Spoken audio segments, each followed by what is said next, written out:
Well, good day, everybody. Here we go again. It's the 21st of January, which means we're 10 days out. Yeah, 10 days out from the start of the Transat, which is the qualifier for the Mini Globe Race. So we're not far away from the Mini Globe Race, even, which is pretty cool. And interest is growing. We're getting more and more information from the entrants, which is good. More posts, which we've been sharing. So there's some posts below this, which is cool. And we managed to get up the first tiny onboard clips from John from Delja 100. And that was, he's a classic. He's going to turn into quite a character. He's got a certain camera presence, but if you haven't seen it, it's worth watching. So it's only 3 minutes, but some a very excited sailor there. Lots of things happening, and we just next on the list will be Dan the Holiday Man. He'll be up later this afternoon probably, even though it's only a day apart. We'll usually run now one every 2 days. So the entrants that gave us vision, we'll get them up, sort of every 2 days now. So that'll roll through. I think just about everyone did. I think Canada Dan didn't give us the link for his footage, so we don't have anything from him yet. I might get it off his manager. We'll just wait and see how that goes. But it's always good to see what's happening on board. So that's pretty cool. And then I don't know whether you've actually seen Graham's report. It's about 6,000 words, I think it is. But it's fantastic. I got to admit, when we discussed all this, I didn't really, I've known Graham for a long time. He's a real fanatic on small boats, loves everything about the 580s and everything we're doing with the Mini Globe Race. Hopefully we'll get him up to Fiji to meet everyone for real when we're in there. But I really enjoyed this report because Jane and I, are sort of on the edges of a lot of stuff, and we know a bit more about some entrants than others and so on. But what Graham is doing is really quite, well, you could call it insane, call it crazy, call it what you like, but he's absolutely capturing everything that's happening. He's reading and taking notes on every entrance social media post, on the phone calls, of course, and on the stuff that we pick up and put up. Absolutely everything. And it's a really cool historical reference, and it'll become part of the book when Graham writes the book at the end. So this is like his research. So he's spending days going through it all. And I learned quite a lot just from reading that, a lot of fine detail of some of the things that the entrants were doing. So it's quite a lot of fun. So thanks for all that, Graham. That's pretty cool. And excuse me. Yeah, I'm getting a cold, or I've got a cold now. So part of the course. We'll go straight into the tracker now, and some interesting statistics coming off of that, which is cool. So you've got the tracker there now. So if I get onto the tracker, here we all are. The breeze is now, in fact, I've just checked back on the real weather. We are, yep. Excuse me. You can see the stronger northerly winds have come in and surrounded Peeler, and Argo, and it's about to get to, well, we'll just be arriving with Little Wren right now. So, excuse me. So Peter Punk's flying 5.1 knots. We haven't got there's a hiccup with the last run in the last 24 hours, but she's actually making pretty good time there now. And she's had it for a few hours. Argo's the same, 5.1 knots, doing exactly the same. And pretty much, excuse me, pretty much on the run line, I reckon, towards Antigua. It is basically heading west now, which is the right thing to do. Little Wren's angling down a bit, doing 3.3 knots. For some reason, I've got a super dry throat now.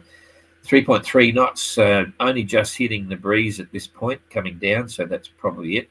More so than his ribs. You've probably read the story. He's got a couple of fractured ribs, and just taking it easy. And he'll be taking it easy really for the next few weeks, if not all the way, because he's still probably 2 to 3 weeks away. And he'll need to just make sure he doesn't twist the wrong way, all that sort of stuff. So, but a 580 is easy to sail, so it's not such a bad thing. Okay, over here with Renaud on I can never pronounce it. Capuchinet, he's making 4.6 in the light weather, but very clearly in the lead, pulled away from Origami and Kerry, doing 3 knots. So they're both going pretty going steady, I should say, but certainly for the last few days, Renaud has always been a little bit faster than Kerry. I'm not sure why. The boats are very similar. They're both pretty light. So obviously Renaud might be putting in a bit more extra effort there. Who knows? Little Bo. Excuse me. Jane, can I get a drink, please? Yeah, sorry about that, everybody. Got a very dry throat. So Little B also doing 4 knots in the light winds, but that will start to change shortly. And Biggest Monkey on their tail for sure, doing 5 knots, so bearing in. But you can see he's probably got a little bit of a quiet one coming up. Thank you.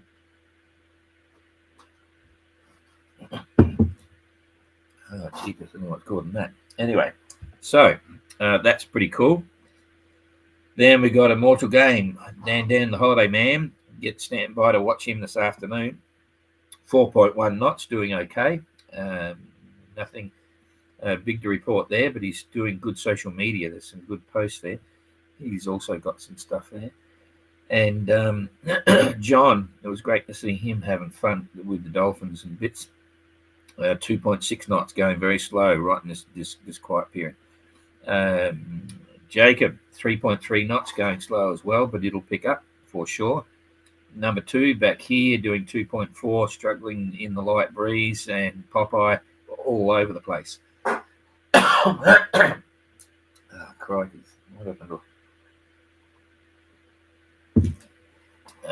Okay, so Popeye doing 3.1 knots.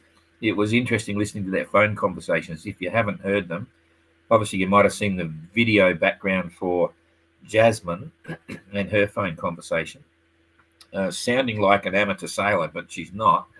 She's done about 3,000 or 4,000 miles, or even more than that, of sailing, but it's getting used to the new skills in relation to the 580, particularly flying the big kite. But she's doing that now, so that's kind of cool. But it was very interesting listening to her take on it.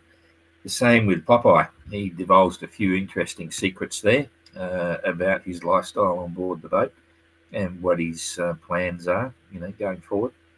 So have a listen to those on SoundCloud. They're all there. The thing that blew me away there, usually our SoundCloud calls are about sort of maximum 10 minutes, but some of them were talking for half an hour or 20 minutes or something. So it's quite an in-depth conversation there if you're up for that. So good fun. So here's a couple of observations. This is really cool.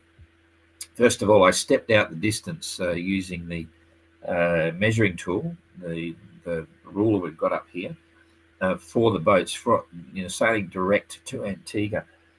I wasn't coughing at all before the start of this.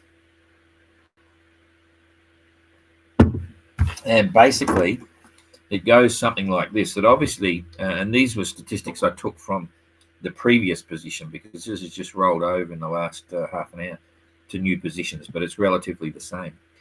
So Renaud is obviously clearly in the lead, okay, going direct to Antigua. And then amazingly, Kerry at the time was only 13 miles behind, okay. That's the first thing to remember. He's probably slipped back a little bit more now by the look of it, but he was 13 miles behind. Canada Dan on Little B was only 43 miles behind, okay. And then you actually had Biggest Monkey, who was 82 miles behind, okay. Now he's back here, so only 82 miles behind. Then Pila was next on the list, and she was only 90 miles behind Renaud at that stage. Okay, she might have even closed the gap a bit more now. This is taking direct line to Antigua, completely forgetting about the rum line reference here. So only 90 miles behind. Then it was Little Wren over here, and Little Wren was 114 miles behind. And then it was Argo, who was 131 miles behind, right? And then it was John over here, who was 133 miles behind. And then finally, Immortal Game, hang on a sec, I might have got this wrong here. No, sorry, Immortal. Oh, they're both the same. Immortal Game and also John were both on exactly 133 miles. And you can see here they've moved a little bit now, but you've got all these boats. One, you got Peter Punk, Argo, Little Ren, those are 100, and Immortal Game. They're basically in a straight line. Okay, and that lot there, not very far behind, Renault up the front. And in fact, it's all you're literally talking when you're talking 100 miles behind. It's only within a day. So after 11 days, you've still got the majority of the fleet within a day of the leader, and the whole fleet overall have managed to average somewhere between 110 and 120 miles a day for the last 10 days, which is really quite good. That's what we, as you probably know, on all our passage planning, even around the world, we're looking at working on 100 miles a day.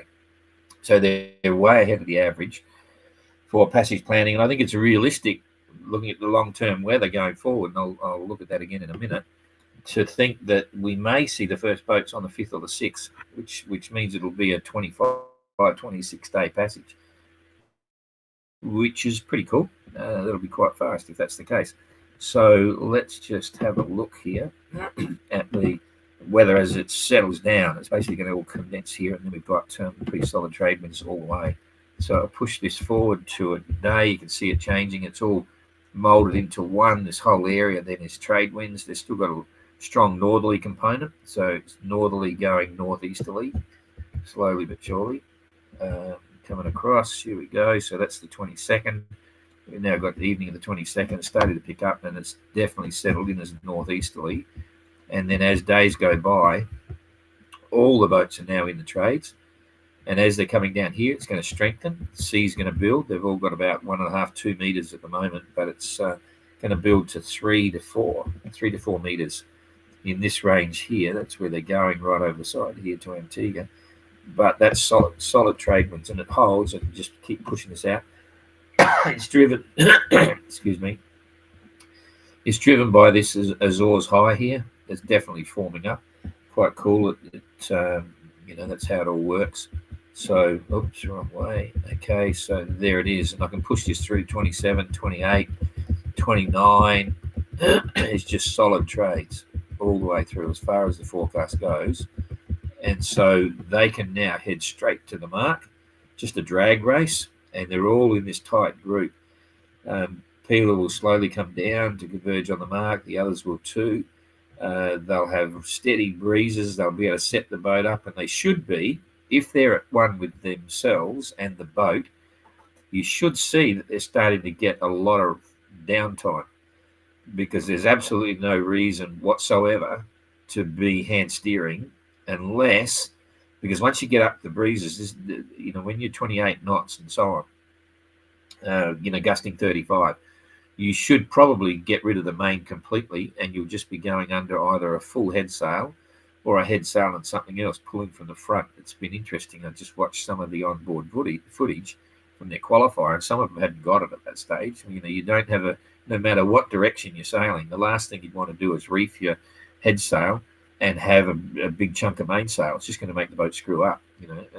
Even when you go into windward, you've got to balance the head sail with the mainsail. So there's obviously the qualifier. Some of them learned quite a bit, and there was still a reluctance to really understand their wind vanes. The people weren't using them as much as I thought they would have been, because the wind vane, you can tell when someone's onto it and gets it, they're the ones talking about a lot of sleep, even though they're going quite fast. So you'll see all this conversation start as they move further along. I'm not going to worry about the leaderboard today, because you can see how everything's lined up here. It's really great because it keeps it a lot of fun for the sailors, because all of this mid-fleet here, the whole lot, they're still within touch of everything. And now it's going to be a drag race. They've all had plenty of breeze, so it's going to be fun to watch. What I was going to tell you, most of it's in the individual stories from the sailors. They're actually in their posts below us here, so that's kind of cool. You noticed a little bit of the current. We've gone through the weather. That's it. I'm going to come back here and just chat about a couple of other little things here. just for your own interest. I should be coming up there. Here we go. Two things. Some of you, well, I know some wanted to know where the whole idea of the 580 class came from. Started here. This is our bounty boat. This is the boat that I sailed with 3 other guys, 4,000 miles across the Pacific, recreating the bounty boat journey. And that was while we're sailing along, we had very low freeboard. It was way overloaded. We had basically only the same things that Bly had when we did there. But there's a guy there, Quilter, the guy standing up the front. He's a good mate of mine back then, and we were discussing the idea of creating a race across the Pacific, doing this 4,000 miles, and that was the seed, part of the seed for making it happen. This was in Tonga when we left, just starting to fill the boat up. Anyway, that's that side there. And the other thing I wanted to show you is we had an interesting boat pop up yesterday, which I knew nothing about. But there's certain interesting aspects about the 580. The first one is you don't have to build a 580 to class if you don't want to enter any of our races, like the Transat or the around the world. And there's a German guy, hull number 95. He actually built a lifting keel version of the boat. This is the keel. He's done his own keel and own engineering and own structure. This is retracted up into the hull because he wanted to put it on the trailer and make it easy to launch and recover and travel into some shallow areas up in their part of the world. So it was all very cool. That's the keel extended, which was really interesting. And he's got a carbon mast. I forget what pictures I've got here now. Yeah, there's carbon mast, super slick sails. He would have built it pretty light in terms of I think he's saved weight everywhere he can. He doesn't have rails, doesn't have push, but just going for maximum speed. And I think it's an open transom as well. So anyway, we've had a few people build non-class approved boats over in Brazil as well. It's very expensive to build boats over there, to import things, and done their own thing. And even Dan, when he built his boat, when he built Little B, he actually he built his own mast, which wasn't a compliant mast, and had his own sails, which weren't compliant for our races.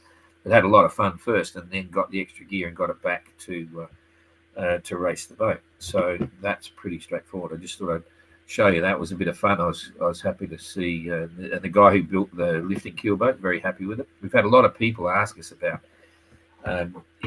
issuing plans on that and whether they could build one and still race with the fleet. And it's not what we do. Not there's anything wrong with the lifting keel, but it just.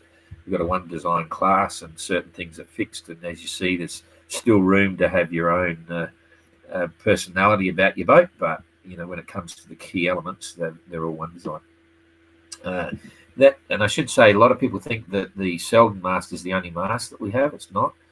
You can build your own mast for a class approved mast. And you can, I had a Sparcraft mast, which was super expensive, but it was super good. I think Trekker's probably got one of the strongest masts in the fleet. And there's a few other things that you can do as well. And if you want to save money, you can build your own mast. The section size has got to be approved, things like that. So lots of little things. Sails are all one. Everyone's got identical sails, so it's quantum sails. So okay, just go through this. How's Little Wren going? Going well. We haven't had any feedback from Adam, but it's settled. And as we said at the time, managing broken ribs is very simple. You're not going to have an operation. You can't plaster it. You just got to strap it up and not move it and try not to interact with it in any way. So that's what he's doing. Slow down his performance, which is unfortunate for him right now, because that came into play a few days before the issue of the broken ribs changed, that night when he twisted. But at least he's still sailing forward, getting to Antigua. By then it'll all be fixed and he's still in the MGR. The prospect of sailing back somewhere else didn't make sense. And the risk assessment of it wasn't such that we needed to tell him, no, you must go do there because it's just ribs, it's okay. So, g'day, Holly. My dad is on Little Wren and got a message from him yesterday, all of Kerry's updates. Perfect. Yep, no, he's cool. He's having a good time. Okay, how's the short every other day SMS messages coming along? That's pretty good. I think one or two sent us a message. Not many. They're still relaxing maybe. But I got to say, at least there's more posts coming through, and we're managing to get information, and we're finding other stuff. Graham's report is the be all and end all. If you really want to know what's going on in one session, it's all there. And I got to say, I enjoyed reading his post today. It was quite informative for me, so that's cool. What's that you on Jasmine and Graham's call giving her windband advice? Yeah, I saw that too. Someone said, was I screaming out? Okay, so the video, Jane dropped the video behind Jasmine's phone call, okay, and blocked out the audio. But for some reason, just as I said, hey, Jasmine, stick your bloody hydrovaning gear now, on the film on that day, that was the day they left. For some reason, that came up right in the middle of it. So it was just wasn't meant to be there. That's all. But anyway, that was in the background. That was that day they left, and I was telling her, "Hey, engage your wind vane, get it sorted while it's going," because she really knew very little about the wind vane. So what I'd done is I gave her a couple of briefings on the hydrovane, on how they work, and I also set it up for a port tack beam reach with the wind on the beam.